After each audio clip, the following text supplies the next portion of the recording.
Welcome to our Capital Connection Reporters Roundtable. If you're joining us online, we're streaming our Reporters Roundtable this week ahead of Sunday's broadcast, due in part to the breaking news that has just developed. Joining us now are the three political and investigative reporters from WBEZ, Chicago's public radio station.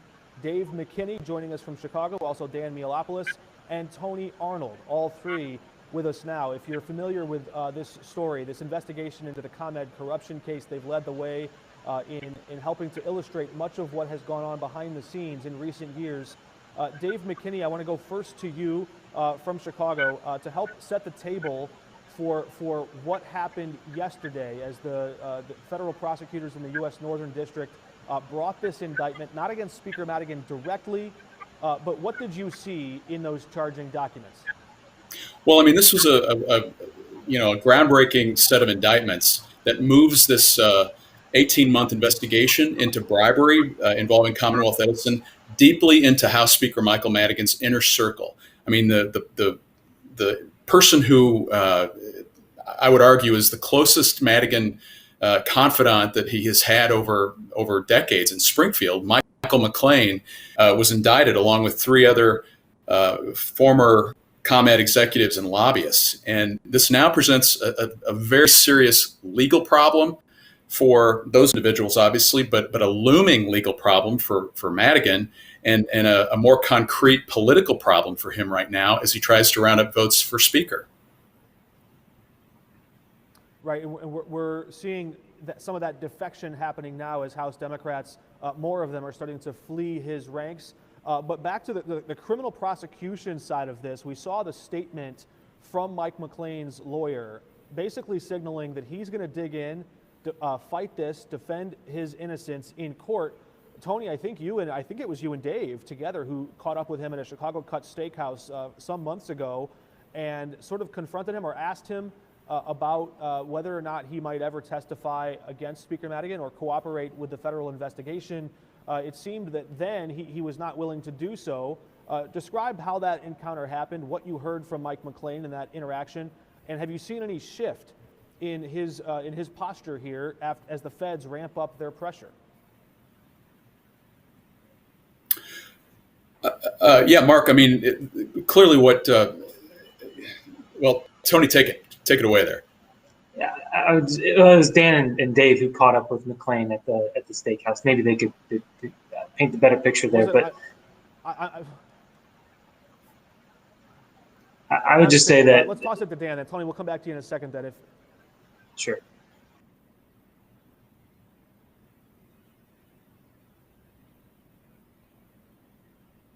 We're having a bit of a delay here, I think, just trying to get everybody together, all four of us at once. I appreciate that. It sounds like I was mistaken that Tony was there, and in fact, Dan and Dave were. Dave, if you want to pick up there. Mm-hmm.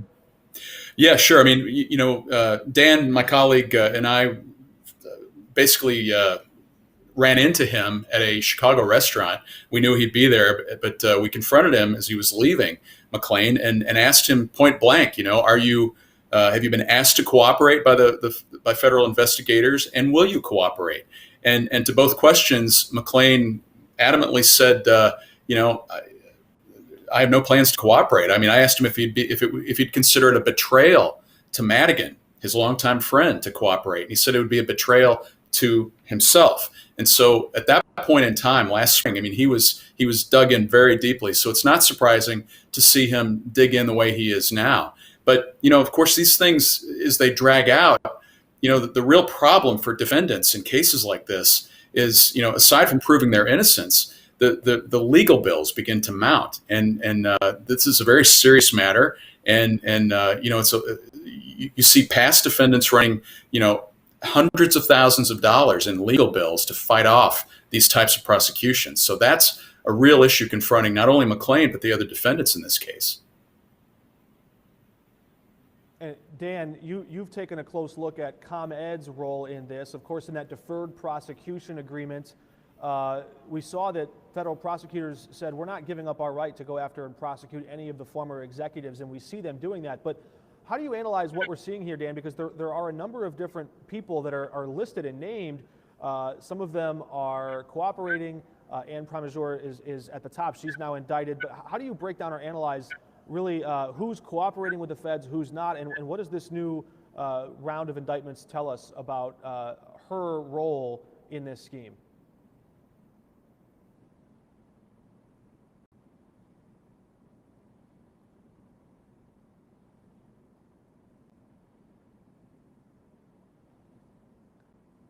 Do we have Dan with us?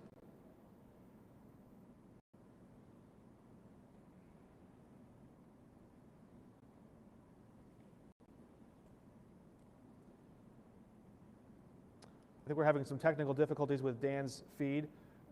Tony, we'll come back to him in a moment, but there was also a ComEd lobbyist who didn't really lobby Springfield or state government, but he lobbied City Hall more frequently. That was Jay Doherty, who was with the City Club of Chicago. I think some of your reporting has looked into that as well. How would you explain Mr. Doherty's role in this scheme? And we saw that was sort of laid out in several payments made through a law firm and a contract. Do we know who that is? Yeah, what I would say is that, look, we're talking about 4 individuals who were indicted last night, on Wednesday night, and they may not be household names, but their influence and their power is significant. And Jay Doherty is one of those names. He led the City Club of Chicago, which is a venue in Chicago where politicians of all stripes would present speeches at a lunchtime luncheon.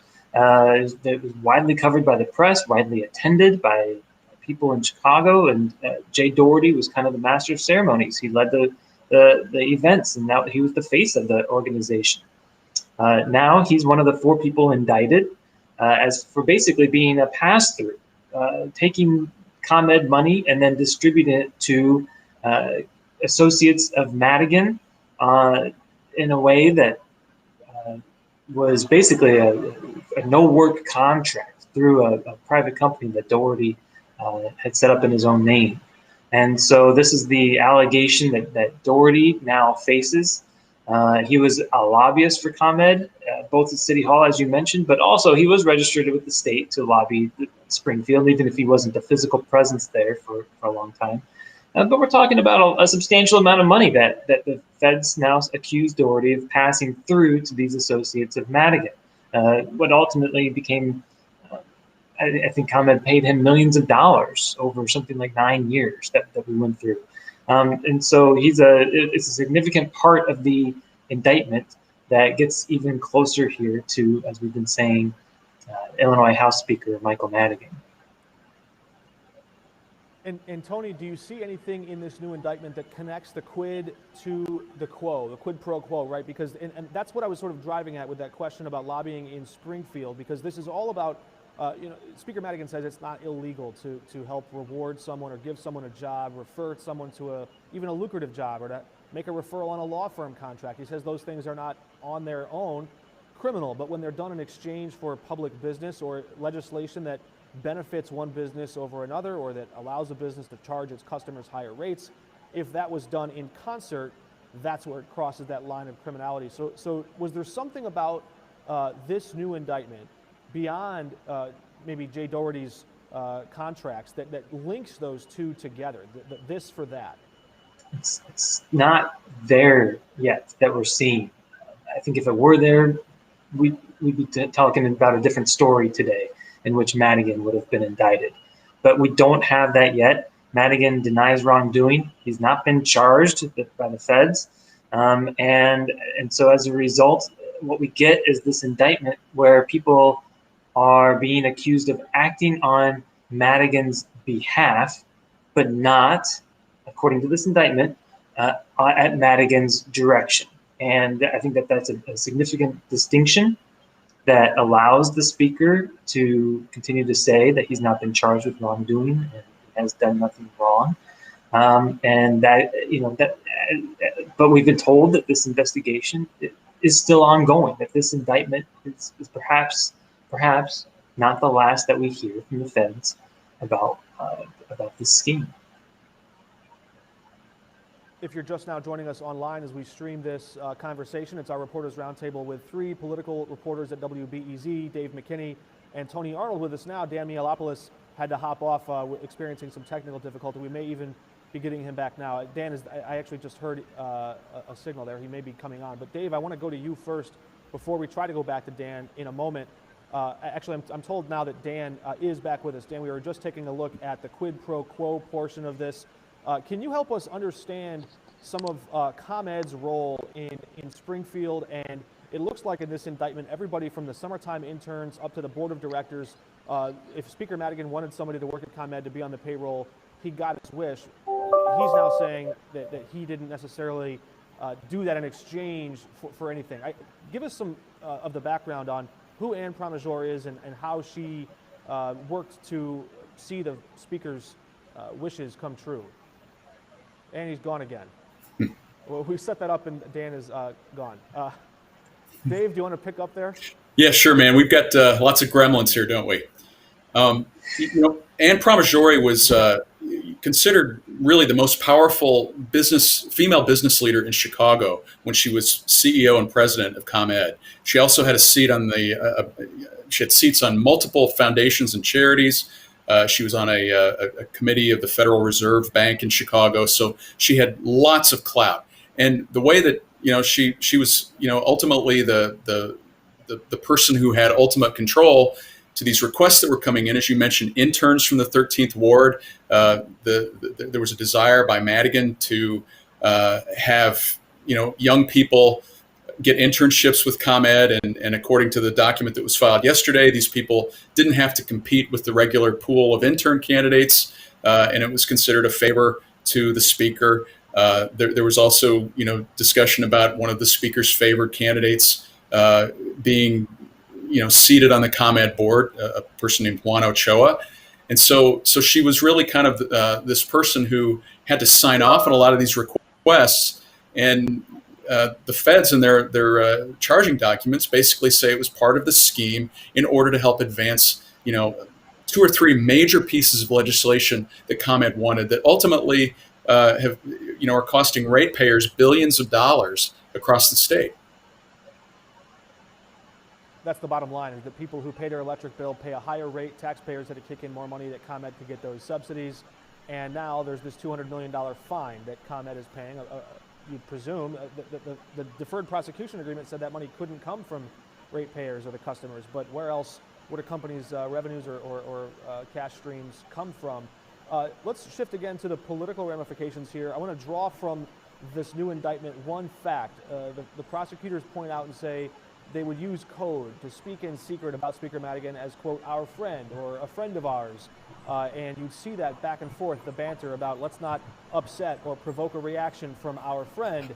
Let's just sort of, and that was the way that Mike Mclean would apply pressure. So even if federal prosecutors never can quite make the case all the way to Speaker Madigan, how does that language or that level of trying to escape scrutiny factor in on the minds of House Democrats as they look at who they might elect to be Speaker in 2021, Dave?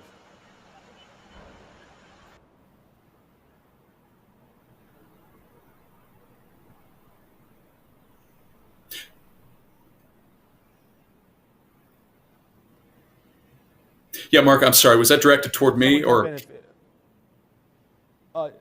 Yeah, Dave, if you're able to hear. Yeah, I mean, again, I mean, the math right now is not working for Michael Madigan as he's trying to secure votes to become House Speaker. I mean, we are seeing a steady drip of people within his caucus saying that they can't support him, and we saw, really, 3 new voices added today among his caucus members saying they would not vote for him for Speaker in January, and then we saw 4 other members kind of harden their opposition to him as well today. So far we know of 15 House Democrats who are on record as saying they will not vote for him in January.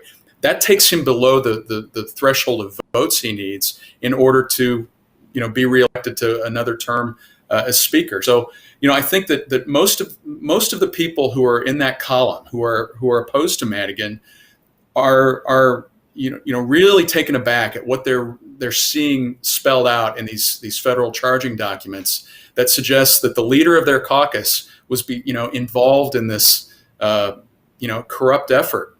And so that's really kind of the problem. He's sort of become an albatross in their minds to a lot of what they're trying to do, and that comes on top of a pretty disappointing run here in the November elections in Illinois, where there had been an expectation House Democrats were going to pick up as many. I've heard 10 seats. There was talk of that a few weeks before the election, and of course that didn't happen. So Madigan really is struggling now, and at this moment, if the election were held, he wouldn't be Speaker.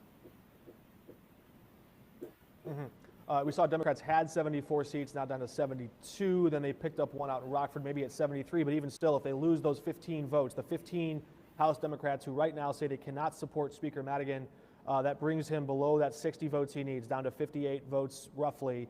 We'll see how that changes, though. Dan, I'm told Dan's back with us again. We're going to try this again. Thank you for your persistence here. Speaker Madigan is down, but may not be out just yet. He has been fighting this, declaring his innocence. Which do you think played the bigger role here, and would we be having this conversation today about this large a defection from Democrats if they hadn't lost seats to Republicans in November? Yes, I think so. I think the magnitude of the corruption scandal is so great that that's what set this in motion. But it is interesting. It took electoral defeats, and it took the possibility that Mike Madigan dragged down the progressive tax, and Mike Madigan could drag down J.B. Pritzker when he runs for re-election in 2 years. It took all of that to really, it seems, put the final straw and really create a situation where maybe he will not be the Speaker as he has been for 36 of the past 38 years. Yeah, Tony mentioned that the cast of characters in this indictment may not be household names. We've discussed three of them so far: Jay Doherty, Ann Pramaggiore, and Mike Mclean. But Dan, I think you and WBEZ have also done some reporting about John Hooker, a ComEd lobbyist as well. Give us the background on his role at the company and also his role in helping Speaker Madigan preserve and build and amass his power over the years. What was that relationship? Yeah, I think he was a top executive at ComEd for many years. He's probably the least well-known of the four in this group. But even after he left ComEd, they valued his advice and his influence so much that John Hooker continued to be a lobbyist for ComEd for a number of years until they started to shed really a bunch of people who were associated with this scandal, and it became known last year that there was this investigation going on into their Springfield lobbying efforts. But Hooker had been recruited in an effort. Tony did an excellent article about a year ago talking about how Hooker had helped Mike Madigan with some legal maneuvering to maintain his power over redistricting, which we know has been extremely crucial to Mike Madigan's ability to continue to have that big majority in the House and to continue to be, as a result of that, the Speaker of the House.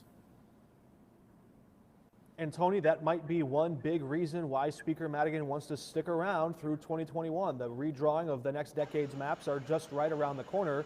What can you tell us about his desire looking forward, but also about John Hooker and his role in helping Speaker Madigan in that fair maps fight some years ago? That legal fight it was a legal fight over how this process is done, and it was actually one of the lawyers who ended up going on the other side of Hooker ended up being who's now Chicago Mayor Lori Lightfoot. There's a lot of interesting connections here to that lawsuit that ended up actually just Hooker ended up winning and in fact preserving that power that Madigan had to draw the maps. But as far as where we're going next on that issue, this is all coming at a very interesting time, because after the census is done, the legislative leaders, the people in power, draw the new boundaries for who's going to be elected where and what where the lines are drawn for which district. It's a very powerful maneuver that people use to be able to preserve power. It can determine whether a district is Democratic or Republican or a swing district. And so Illinois looks like a very blue Democratic state when you look at something like Joe Biden versus Donald Trump. Biden won big here, but when you get down to the individual districts for the state house or the state senate, it may not look the same. So it's a lot of influence there, and it's going to be done in the next 2 years. And so depending on where Madigan is in those next 2 years depends on what kind of role he's going to be playing in that highly valuable process. If all we had to go off of was the indictments that the feds brought or the search warrants, we wouldn't know much. WBEZ, the reporters that are joining us now, have done a lot to dig in, to tease out those details, and to start connecting dots and to give us a fuller picture of the context and everything that's at play here. Dave McKinney, I want to ask you, we've seen some other subpoenas into other corporations as well that might show the feds expanding the scope of their search. Can you tell us, is there anything else to come that you've seen that we might know of that could show that ComEd is not the end of this story? Well, I mean, there have been the offshoots of this federal corruption investigation that involve, red light cameras, for example. State Senator Marty Sandoval has been charged, and his offices were raided at the Capitol last year, and so there were these offshoots that looked at a bunch of South and Southwest suburban communities and the involvement of the red light camera industry and payoffs and the like. I mean, I think that most people are just sort of waiting and waiting and waiting to see if another shoe drops and snags Madigan himself. And we're at a stage right now where we know that there are people that are cooperating in this investigation. I mean, one of them is named Fidel Marquez. Marquez is another former high-ranking in-house ComEd lobbyist who did a lot of business in Springfield, ran in the same power circles as Madigan. And so, if in this group of newly indicted people, you see any of them deciding to cooperate with the investigation, that could be a particularly troublesome sign legally for Madigan as this moves forward. Dan, my last question for you will be, do you see any sign that Speaker Madigan might actually resign, or how many more votes would he have to lose?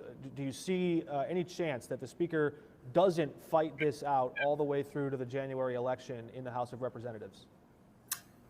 Yeah, it's difficult to see him giving up because he's been in power for so long, and he is staunchly defending himself against the legal charges and saying that he's done good for the Illinois Democratic Party. Having said that, he's also extremely shrewd, extremely detail-oriented, as we all know, and I think he's counting his votes. And when you go to try, whether it's door-to-door or trying to see how many supporters you have in your own caucus, in this case, you're looking for pluses, right? They have these lists, and who are the pluses? Who are the people that are firmly in his column? And if he doesn't have enough pluses, I'm not sure at that point he's going to open himself up to that spectacle of possibly being defeated in a vote on the floor of that building that you're in right now. Having said that, right now I think they're working frantically to try to make some deals with people, because that's how he's amassed power and that's how he's expanded his power and maintained it over all these years, as we see in this ComEd situation and in many other situations in the Capitol and even in neighborhoods here in Chicago. All right, Dan, Dave, and Tony, all three from WBEZ in Chicago on this week as we approach Thanksgiving. I just want to say thank you to veteran reporters who help keep all of us informed, including those of us on the job right there along with you, trying to stay up to all the latest developments as the feds bring this case. It's been very helpful and good reporting, good work that has shown a light on what's been going on here. Thanks, and a happy Thanksgiving to all of you. Same to you. All right, if you're just joining us online, we will have more Capitol Connection, including interviews with Dr. Ngozi Ezike and with House Republican leader Jim Durkin. That's this Sunday. We'll see you there at 10:30, right after Face the Nation.